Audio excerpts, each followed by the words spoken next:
इनके पाँव तो बहुत ठंडे हैं। ये डॉक्टर क्यों नहीं आया अब तक? मुझे मेरे पेशेंट्स के बीच से उठाकर यहाँ लेकर आना ऐसे, ये सही बात नहीं है। सॉरी डॉक्टर साहब, लेकिन नानू की तबीयत बहुत ज्यादा खराब हो गई। ये तो मैं आप पर प्रेशर नहीं डालती। ठीक है, लाइए मेरा बैग लाइए। आइए।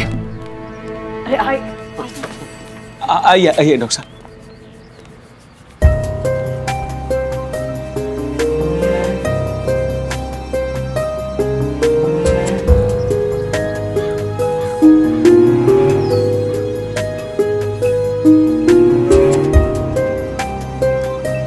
इनका बीपी और हार्ट रेट तो दोनों काफी हाई जा रहा है।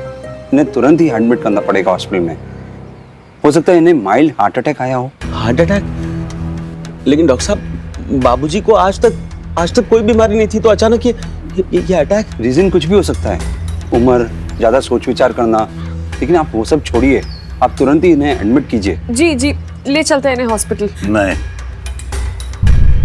मैं अस्पताल नहीं जाऊँ। मैं अस्पताल गया तो लौटूंगा नहीं। नानू, मेरा जो भी इलाज करना है मेरे घर में बस, नहीं जाना। बाबूजी, आप समझने की कोशिश कीजिए, आपका वहाँ इलाज अच्छे से होगा। मैंने कहा ना, नहीं जाना मुझे हॉस्पिटल। फिर भी अपनी चिल्लानी है तो भेज दो मुझे मारने के लिए। आप आराम कीजिए, आप टेंशन मत लीजिए, आपका ठीक ध्यान रखा जाएगा उधर, आप ठीक हो जाएंगे उधर। डॉक्टर, ये मेरा शरीर है, मैं जानता हूँ। मैं घर में रहकर ही ठीक हो जाऊं। मुझे हॉस्पिटल नहीं जाना, वहां से वापस नहीं आऊंगा। नहीं जाओ।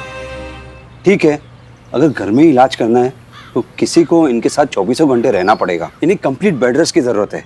किसी भी तरह की चिंता, कोई भी परेशानी या कोई भी स्ट्रेस इनके सामने नहीं आने चाहिए। आपके घर में शायद कोई शादी या फंक्शन चल रहा है, तो इन्हें शोर शराबे से भी दूर रखना होगा। नहीं डॉक्टर, ये मुमकिन नहीं। प्रीति मेरी बच्ची है। मैंने तय कर रखा था कि उसका कन्यादान मैं खुद करूंगा। अपने हाथों से उसे दूसरे घर को सौंपूंगा।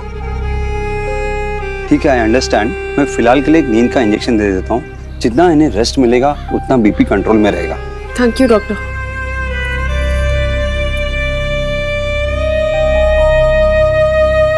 मैं कुछ टेस्ट लिख के दे देता हूँ, आप यही करवा सकते हैं टेस्ट। अब इन्हें रेस्ट करने दीजिए। जी। ये मेरा इमरजेंसी नंबर है, कुछ प्रॉब्लम है तो कॉल कर लीजिए। बाबूलाल। हाँ हाँ।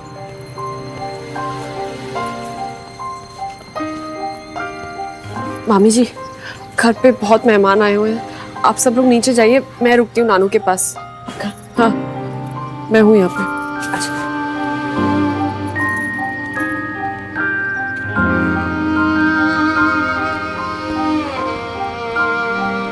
मामा जी। बेटा, कुछ लगे तो मुझे बुला लेना। हाँ?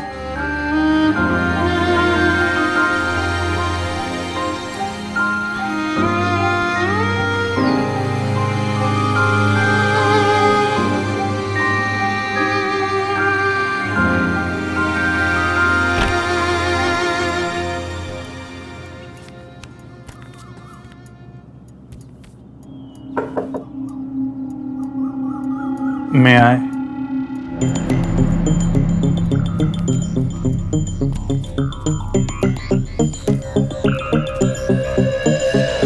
श्रवण, I'm sorry ब्रो। यार, मुझे तुम्हारी मॉम के बारे में मैं कुछ नहीं जानता था। यार आई नो मैं कभी कभी कुछ ज़्यादा इंटरफेयरिंग हो जाता हूँ, लेकिन मैंने कभी भी किसी को जानबूझ के हर्ट करना नहीं चाहा। और हाँ, अगर तुम्हें लगता है कि मेरे यहाँ रहने से कुछ प्रॉब्लम्स हो रही हैं, तो मैं घर छोड़ के होटल में मूव कर सकता हूँ। It's not a problem. No, it's okay. I am sorry too. मैं कभी कभी कुछ ज़्यादा ही रिएक्ट कर जाता हूँ, बट आगे से प्लीज मेक श्योर कि इस बारे में उससे कभी बात मत करना। I'll take care.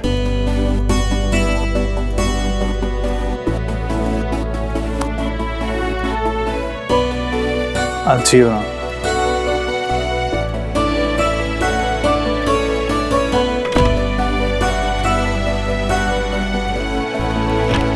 भैया भैया नाना जी की तबीयत बहुत खराब हो गई है। मम्मा ने तो मुझे शादी से पहले उस घर जाने से मना किया है, लेकिन आप तो जा सकते हो। रामनाथ सर भी घर पे नहीं है। तू चल। अगर शादी के बीच में बाबूजी को कुछ हो गया ना तो सबके कराए पे पानी फिर जाएगा, बहुत बड़ा अपशकुन हो जाएगा। मंजू, अरे मेरे पिता है वो।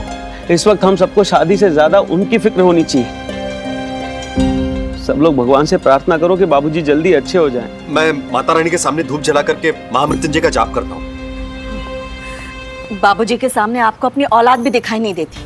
अरे हमें भी चिंता है बाबूजी की, लेकिन हम ये भी जानते हैं कि अगर शादी के बीच में कुछ अपशकुन हो गया और शादी टल गई ना तो जिंदगी भर के लिए प्रीति के माथे पर कलंक लग जाएगा। मंजू तुम भाभी प्लीज सब्र करो। आपस में ऐसे झगड़ा करने से कुछ हासिल नहीं होगा। हमें ठंडे दिमाग से सोचना चाहिए कि हम आगे क्या करें। खुद समझ में नहीं आ रहा। तुम लोगों ने सुना ना बाबूजी ने प्रीति के कन्यादान को लेकर क्या कहा। शायद ये उनके लिए एक आखिरी शादी हो और ये सब। भैया एक और प्रॉब्लम है। प्रीति के फेरों के वक्त हम बाबूजी को ऐसी हालत में होटल कैसे लेके जाएंगे, और हम उन्हें यहाँ भी ऐसी हालत में छोड़ नहीं सकते। रचना तुम कैसी बातें कर रही हो। प्रीति के कन्यादान के रूप में बाबूजी ने पहली बार मुझसे कुछ मांगा है। उनकी ये इच्छा अधूरी कैसे रहने दे सकता हूँ? क्या बोल रहे हैं आप? बाबूजी को ऐसी हालत में आप होटल है। एक रास्ता है मंजू, एक आखिरी रास्ता। जी वो नाना जी।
कुछ नहीं होगा, सब ठीक हो जाएगा। नानू की ये हालत, नानू ही मेरा सहारा है। अगर इन्हें कुछ हो गया तो मेरा इस दुनिया में है कौन? मानो और चाहो तो हमेशा तुम्हारे साथ हूं। बस तुम्हें अपना नजरिया बदलना होगा सुमो, मेरे प्यार को पहचानना होगा, वरना पास होकर भी बहुत दूर हो जाएंगे हम।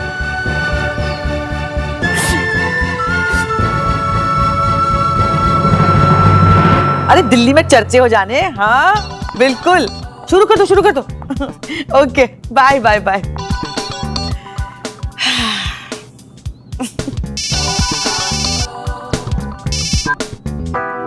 नमस्ते समधी जी, कैसे याद करा आपने? जी नमस्ते कामिनी जी। वो जी दरअसल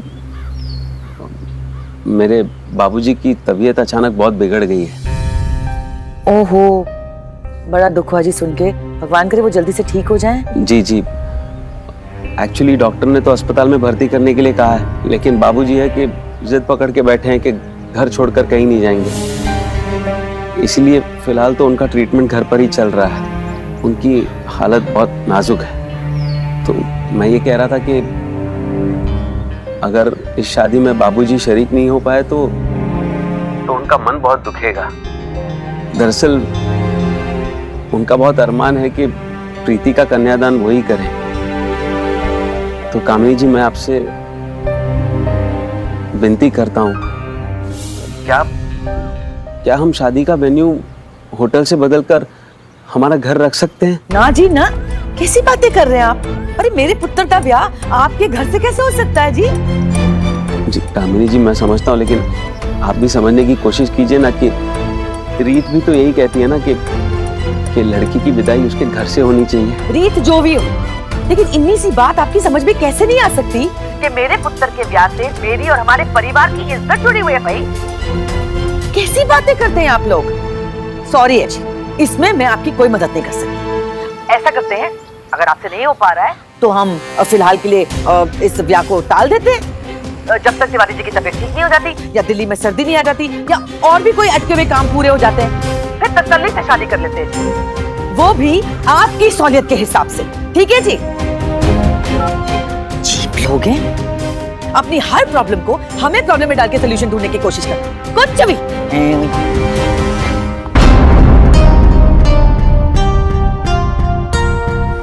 हम जानते थे नहीं मानेंगी। उन लोगों से उम्मीद करना भी गलत है, नहीं मानेंगे वो। लेकिन अब हम क्या करें?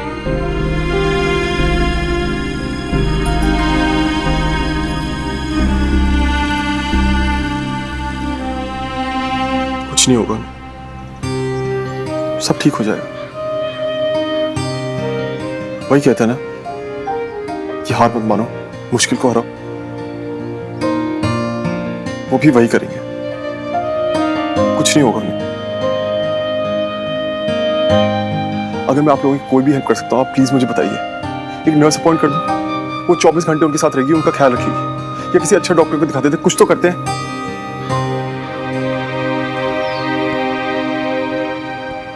थैंक यू बेटा, लेकिन तू परेशान मत हो, तेरे नानू जल्दी ठीक हो जाएंगे। बेटा, कुछ मदद चाहिए तुम्हारी, बस इतना भर करोगे ना तो बहुत उपकार होगा तुम्हारा। ऐसा मत बोलिए मामी जी, आप बोलिए ना क्या है। बाबूजी की इच्छा है कि वो प्रीति का कन्यादान करें, लेकिन बेटा उनकी जैसी हालत है, ऐसी हालत में उन्हें होटल नहीं ले जाया जा सकता है। इसलिए हमने कामिनी जी से कहा था कि हम शादी होटल से नहीं घर से करना चाहते हैं, तो बेटा उन्होंने साफ इनकार कर दिया। बस हम ये चाहते हैं कि तुम एक बार कामिनी जी से बात करो, और अगर तुम उन्हें मना सके ना तो बहुत मेहरबानी होगी।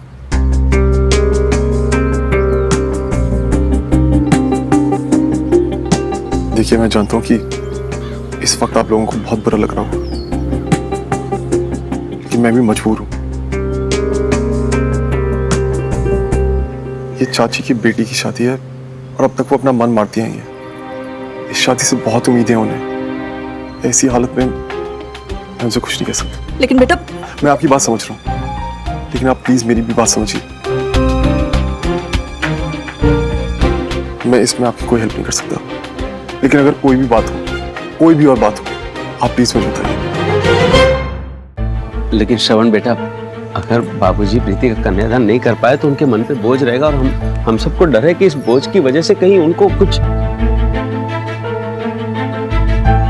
प्लीज मामा जी, चाची इस बात के लिए कभी राजी नहीं होंगी। आप समझिए, मैं नहीं मना पाऊंगा उन्हें, बोलने का भी फायदा नहीं है। रहने दीजिए मामा जी। वैसे भी बहुत मुश्किल से हमने इन लोगों को यकीन दिलाया कि हम इनके तरह की शादी करने के लिए तैयार हैं।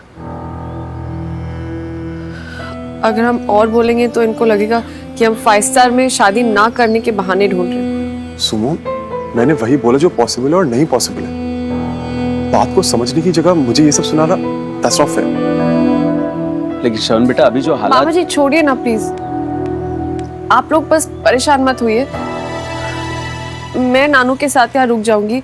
आप सब लोग शादी संभाल लेना, अगर कोई प्रॉब्लम होगी तो हम फोन पर कोऑर्डिनेट कर लेंगे, लेकिन शादी होटल में ही होगी। दी नहीं, दादू मेरी शादी में नहीं होंगे। आप और दादू अगर मेरी शादी में नहीं होंगे तो मैं कैसे करूंगी शादी? और आपने इतना कुछ किया है मेरी शादी के लिए, और अब अगर आप ही नहीं होगे तो? नहीं दी प्लीज, कोई तो रास्ता होगा। आपका और दादू का मेरी शादी में होना मेरे लिए बहुत इम्पोर्टेंट है। दी, एक बार आप प्लीज श्रवण से बात करके देखो ना, मुझे पता है वो आपकी बात नहीं टालेगा।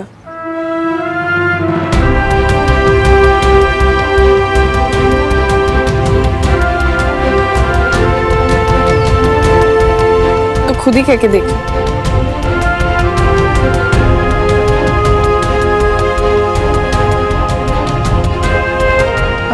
श्रवण प्लीज एक बार बात करके तो देखो, प्लीज एक बार। मैं आप सबको सिचुएशन समझा चुका हूँ, मैं इसमें कोई हेल्प नहीं कर पाऊंगा, सॉरी। लेकिन अगर सुमन दी और दादू मेरी शादी में नहीं होंगे तो ऐसा कैसे हो सकता है?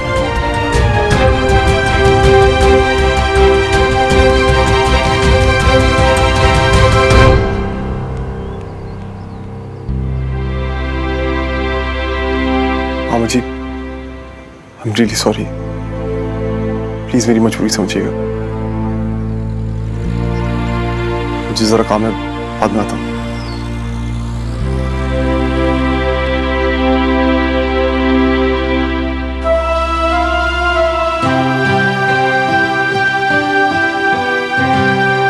वेरी गुड प्रीता, बस देखना सब कुछ ठीक से हो जाए, डिलीवरी टाइम पर होनी चाहिए चाहे कुछ भी हो जाए, ठीक है? हाँ, कुछ दिन ऐसे ही मैनेज करना, ठीक है? क्या हुआ? ये तुम पूछ रही हो क्या हुआ? क्या चल रहा है तुम्हारे अंदर? क्यों हर बात में मुझे गलत ठहराने पे तुली हुई हो? गलत? मैंने तुम्हें कब गलत साबित किया? नहीं ठहराया तो अंदर क्या किया? जब मैं अपनी पोजीशन क्लियर कर चुका था तो क्या जरूरत थी प्रीति से बोलने की, मुझसे बात करी? अरे तुम्हें नहीं आना, तुम्हारे पास चॉइस है, लेकिन मेरे पास कोई चॉइस नहीं है सुमो। अब मैं चाची से उनकी खुशी नहीं छीन सकता, तो इसमें बुरा मानने की या मुझे इमोशनली ब्लैकमेल करने की क्या बात है? Emotionally blackmail? श्रवण, तुम्हें लगता है कि मैं अब इस लेवल पर आ गई हूँ कि इमोशंस के नाम पर तुम्हारे साथ गेम्स खेल रही हूँ? थैंक यू, लेकिन किसी और के ऊपर इल्जाम लगाने से पहले तुम खुद को तो देख लो। तुम्हें इमोशंस का मतलब भी समझ आता है? किसी दूसरे के इमोशंस की कदर भी है तुम्हें? हाँ, ये सब तो सिर्फ तुम्हें समझ में आता है, राइट? सबको पढ़ लेती हो तुम। मुझे तुमसे कोई बहस नहीं करनी। वहाँ नानू बीमार है, तुम्हें उनकी परवाह हो ना हो, लेकिन मुझे उनका ख्याल रखना है। What the hell do you mean by that? तुम्हारे नाना जी मेरे नाना जी नहीं है। बचपन से लेकर आज तक जो हमारा प्यार का रिश्ता था, झट से तोड़ दिया तुमने। प्यार या रिश्ता सिर्फ बोल के नहीं होता है श्रवण, रिश्ता निभाने के लिए बहुत कुछ करना पड़ता है। यही प्रॉब्लम है तुम्हारी। मैंने शादी का वेन्यू शिफ्ट करने से मना क्या कर दिया? तुम्हारे लिए मेरे लिए नानी जी की कोई वैल्यू नहीं बची। अरे देखो तुम्हारी सोच कहां जा रही है। दूसरे को गलत कहने से तुम खुद सही नहीं हो जाती सुमो।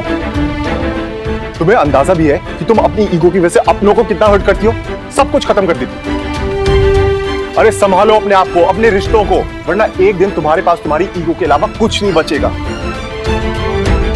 एनीवे, अब मुझे भी तुमसे बहस नहीं करनी। अगर नाना की देख रेख में कोई भी हेल्प चाहिए तो मुझे बता देना। मुझे तुम्हें बताने की जरूरत नहीं है। मैं नानू की देखभाल कर सकती हूँ। मैं हूँ नानू के पास और हमेशा रहूंगी। सुमो, मुझे सीरियसली अब लगता है कि तुम मुझसे लड़ाई करने के बहाने ढूंढती हो। मुझे नाना जी की देखरेख करने के लिए तुम्हारी परमिशन की कोई जरूरत नहीं है। जो मुझे करना होगा मैं खुद कर लूंगा।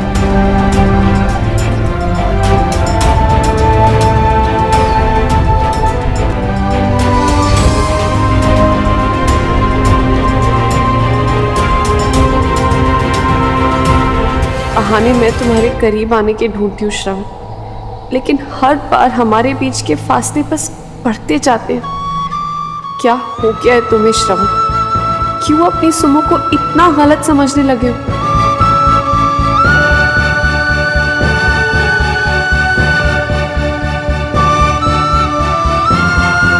मैं कितनी ही कोशिश कर लूं सुनो, तुम हर बार अपनी ईगो में कुछ ऐसा कर जाती हो कि डर लगने लगता है कि कहीं पापा की कही बात सच ना निकले। क्यों नहीं देख पाती तुम कि जिसे तुम इतना हर्ट कर रही हो वो तुम्हारी जिंदगी में सिर्फ प्यार चाहता है। एक दूजे के वास्ते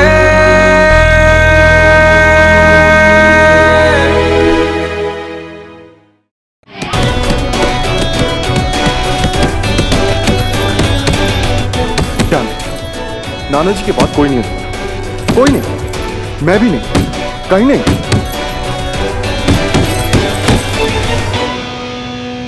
नॉट बैड भैया, बॉक्सिंग। इंसान को पंच करना इलीगल है ना? ये सही। भैया क्या हुआ? नाना जी की तबीयत कैसी है अब? ठीक नहीं है वो, हॉस्पिटल जाने से भी मना कर रहे हैं।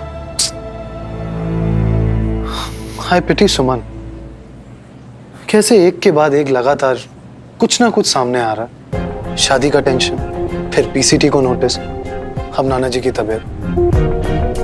कितना लड़ेगी वो? आपकी बात हुई उससे? कैसे मैनेज कर रही है वो? वो नहीं कहेगी, पर आपने उससे कह दिया ना कि कोई भी हेल्प चाहिए हो तो हम हैं। हेल्प? छोटे हेल्प इंसान लेते हैं, सुपर वुमन नहीं। सुमो को अच्छी तरह से आता है जिंदगी और इंसानों को जोड़ना तोड़ना अकेले। किसी की हेल्प नहीं चाहिए उसे। अरे तू देखना, वो शादी भी खुद से करेगी और बच्चे भी अपने आप पैदा कर लेगी। क्या बोल रहे हो भैया?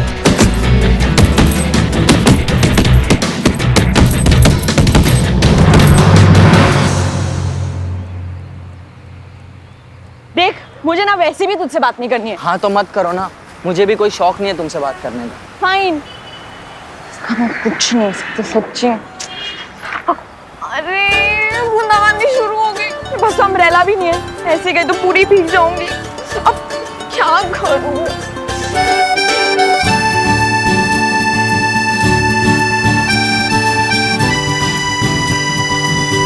तुझे तो बात नहीं करनी थी?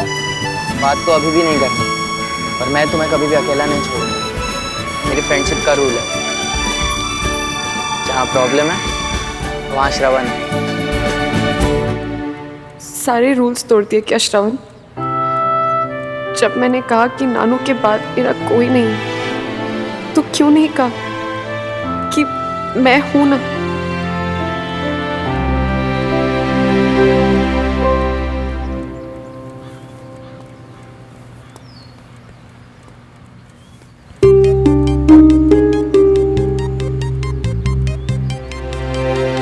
ये ओके सुमन?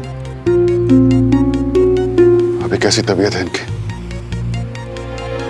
अंकल काफी ज्यादा वीकनेस है अभी, ज्यादातर सोते ही रहते हैं, हार्डली कुछ बात करते हैं।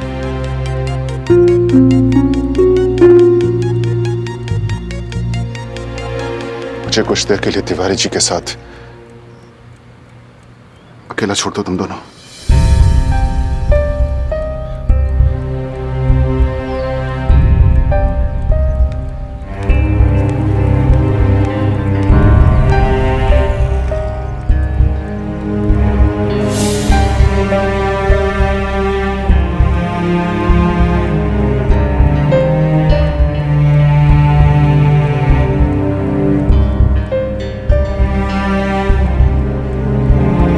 रामनाथ, तुम आ गए। बहुत सुकून मिला तुम्हें देख। और तिवारी जी आपको देखकर तो मुझे हैरानी हो रही है। क्या करते हैं तिवारी जी? अरे घर में बेटी की शादी है, आप बीमार कैसे पड़ सकते हैं? अरे जानते भी हैं 30,000 कोर्ट में मजाक बनकर रह जाएगा कि रघुवर तिवारी अपनी जिम्मेदारियों से बचने के लिए बेड पर लेट गए। Not done Tiwari ji, not done at all. बिल्कुल नहीं, आप एकदम से ठीक हो जाइए बस। काश मेरे हाथ में कुछ होता। तिवारी जी, आपको ऐसे हताश और टूटा हुआ तो मैंने कभी नहीं देखा। अरे आपके हौसले से ही तो हमें हौसला मिलता है तिवारी जी। बताइए ना, ऐसी क्या बात हो गई तिवारी जी, बताइए। कुछ है बेटा, मैं तुमसे इस बारे में बात भी करना चाहता था। अच्छा हुआ तुमने खुद ही पूछ ली। मेरी बेटी प्रिया के जाने के बाद सुमन इसी घर में पली उड़ी हुई। अब समीर और उसकी बहू अपने बेटे अनुज के पास यूएस जाना चाहते हैं। वो चले जाएंगे और मेरा कोई भरोसा नहीं।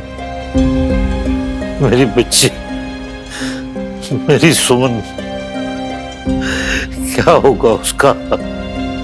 उसकी शादी, उसकी जिंदगी। नहीं तिवारी जी, नहीं। देखिए, पहली बात तो ये कि आपको कुछ नहीं होगा। कोई प्रॉब्लम इतनी बड़ी नहीं हो सकती कि आप उसके सामने कमजोर पड़ जाएं। और दूसरी बात यह, सुमन मेरी भी जिम्मेदारी है तिवारी जी। मैं हूं ना, यही हूं।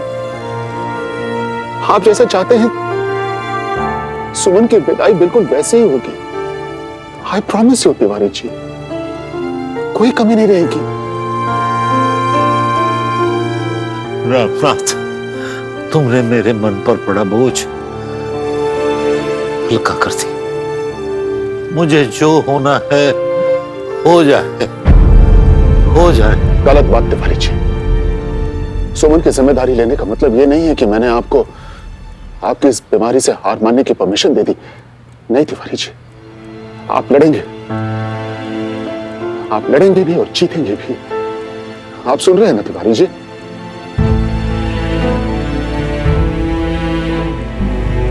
चलिए, अब आप आराम कीजिए। मैं आपसे मिलने के लिए आता रहूंगा।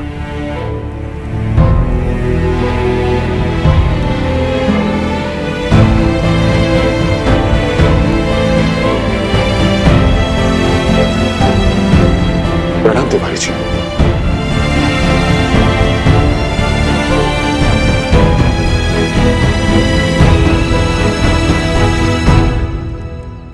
Thank you. आदित्य, तुम यहाँ अंकल के साथ कैसे? वो दरअसल नाना जी की तबीयत के बारे में सुन के वो इमीडिएटली आना चाहते थे और उनका ड्राइवर नहीं था, तो मैं इसी तरफ आ रहा था, तो मैं उन्हें साथ में ले आया। आइए भाई साहब, आइए बैठिए। क्या लेंगे भाई साहब, ठंडा या गरम? नहीं, बस कुछ नहीं। तो कौन सा डॉक्टर है जो देख रहे थे तिवारी जी को? जी, वो डॉक्टर घई हैं, यही पास के अस्पताल से। Okay, let's change it. मैं डॉक्टर रिजवी से बात कर लूंगा, मेरे बहुत अच्छे दोस्त हैं। और यहाँ पर घर पे 2 नर्सेज रहेंगी तिवारी जी का ख्याल रखने के लिए। और हाँ, 24 घंटे बाहर, घर के बाहर एक एम्बुलेंस खड़ी रहेगी किसी भी इमरजेंसी के लिए। ओके भाई साहब, आप बाबूजी के लिए जो कुछ भी कर रहे हैं, उसकी जगह अगर उन्हें अस्पताल में दाखिला दिला दे तो ज्यादा अच्छा होगा। क्या कि हमारी बात तो वो सुन नहीं रहे हैं, और आप अगर वो हॉस्पिटल में एडमिट नहीं होना चाहते हैं तो क्यों जबरदस्ती कर रहे हैं आप लोग? उन्हें घर पर रख के उनका इलाज करने में कोई प्रॉब्लम है क्या?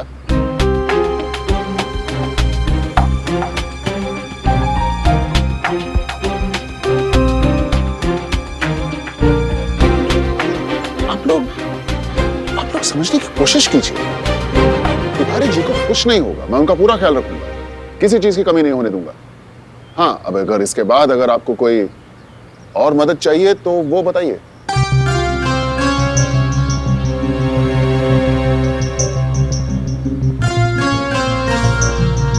दरअसल अंकल, नाना जी चाहते हैं कि प्रीति का कन्यादान वही करें, और इस हालत में उन्हें होटल लेके जाना पॉसिबल नहीं होगा। तो सब घर वाले चाहते हैं कि अगर शादी का वेन्यू होटल से चेंज करके घर कर दिया जाए तो नाना जी की ये तमन्ना पूरी हो जाएगी। और कामिनी आंटी इस बात को लेके बिल्कुल राजी नहीं है, तो आप कुछ मदद कर सकते हैं? इसके बारे में मुझे किसी ने कुछ कहा क्यों नहीं? अंकल, एक्चुअली हमने श्रवण से इस बारे में बात की थी, लेकिन श्रवण ने हमारी हेल्प करने से मना कर दिया।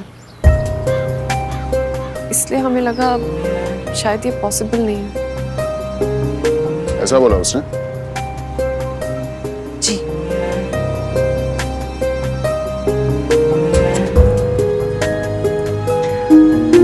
नहीं, वो दरअसल अपनी जगह पे वो ठीक है।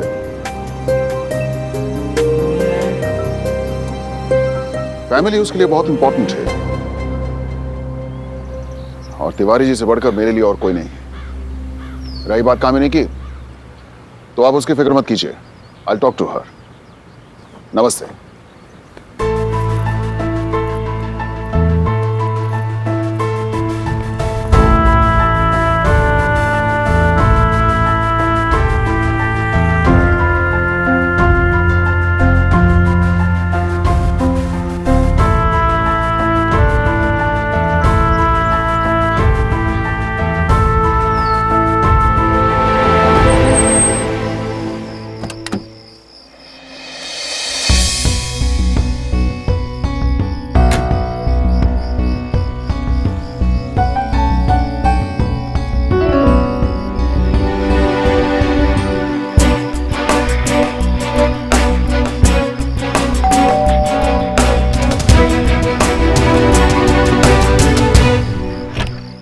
श्रवण, तुम?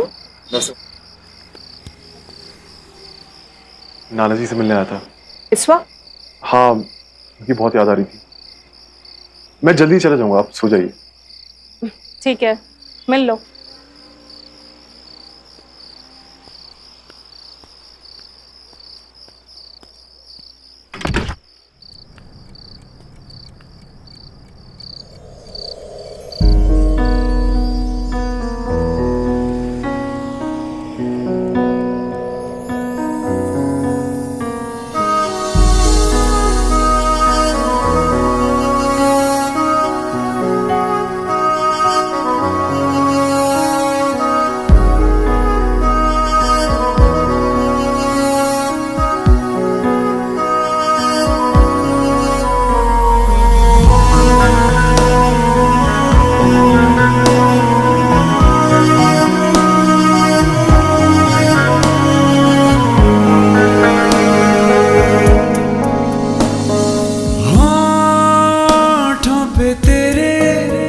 शिकवों का शोर है, पर ये निगाहें कहती कुछ और हैं।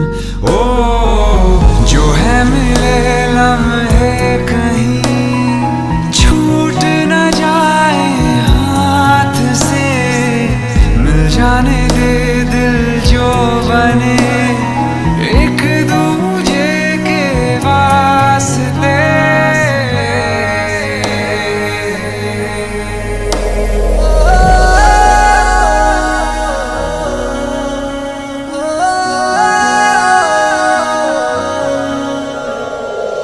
यार श्रवण, बहुत खा लिया यार, अब मुझसे असाइनमेंट नहीं होगा। मैं एक काम करती हूँ, मैं सो जाती हूँ, तू मेरा असाइनमेंट कर ले, ठीक है? ले, ऐसे भी मैथ से मुझसे तो बिल्कुल ही नहीं होगा। हाँ पता है, पर अच्छा है तुम सो जाओगी तो कम से कम मैं अपना असाइनमेंट तो शांति से कर पाऊंगा। Good night.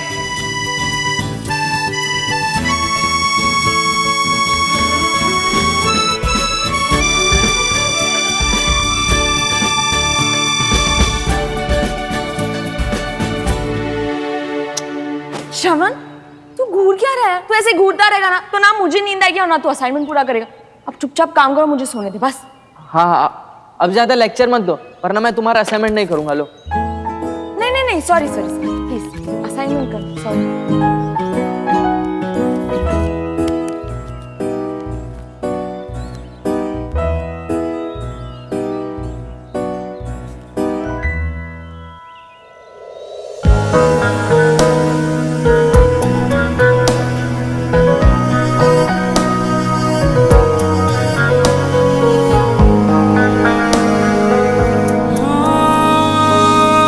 क्यों है दबी सी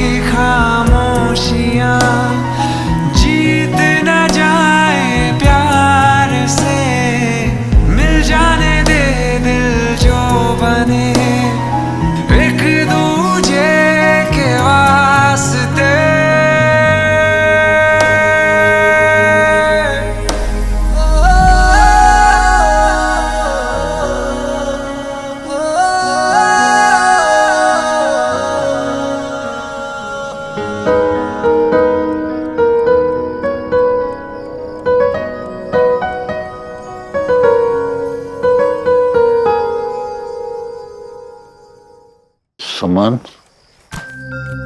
नाना जी। अरे शबर, इस वक्त?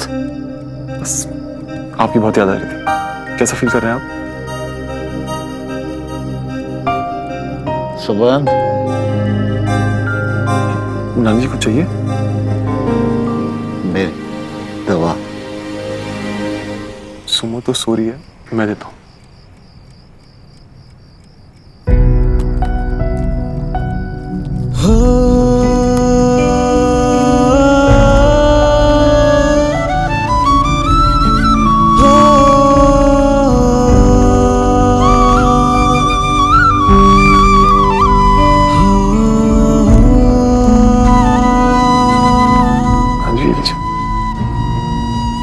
पानी पी लीजिए।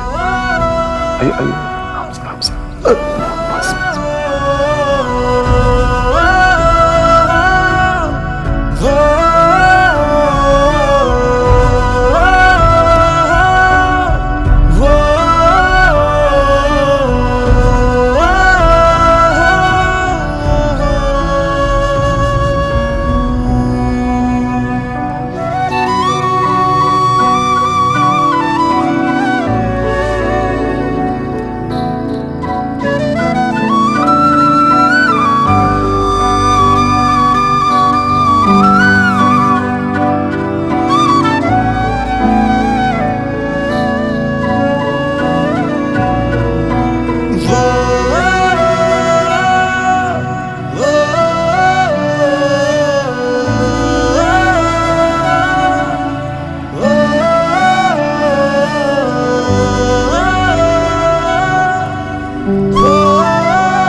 प्यारी लग रही हो सुमो, बहुत प्यारी।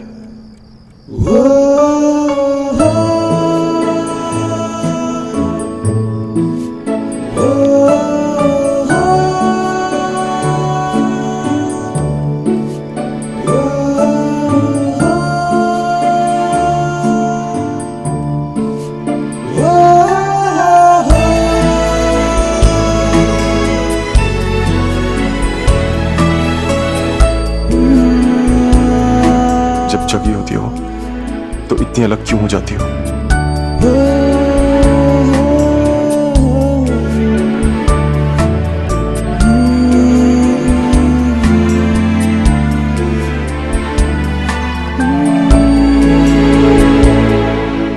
तो तुमने क्या सोचा कामनी? बताओ।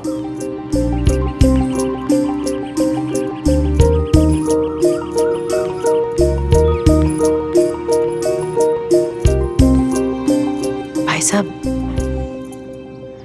आपने करना वही है जो आपको सही लगता है।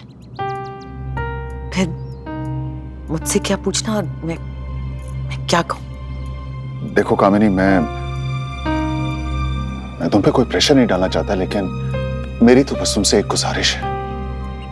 तिवारी जी जो हैं वो मेरे लिए सिर्फ गुरु नहीं है, पिता समान। आज तक तो मैं उनके लिए कुछ कर नहीं सका। आज एक मौका मिला है उनका कर्ज उतारने का। अब अगर मैं आज उनकी एक छोटी सी इच्छा भी पूरी नहीं कर पाऊंगा तो हमेशा के लिए अपनी नजरों से गिर जाऊंगा कामिनी। तुम तो बस ये समझ लो कि मेरा मान तुम्हारे हाथों में है कामिनी। प्लीज। भाई साहब, आप ये क्या कर रहे हो? कामिनी,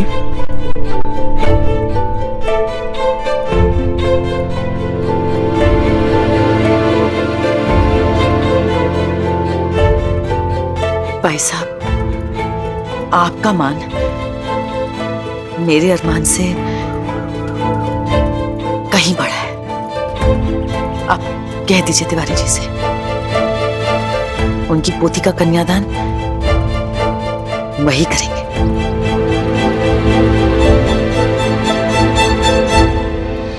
भाई साहब, मुझसे मेरी सारी खुशियां छीनी है आपने। अब कामिनी आपको बताएगी कि किसी की इच्छाओं को मारना सिर्फ आपको नहीं आता,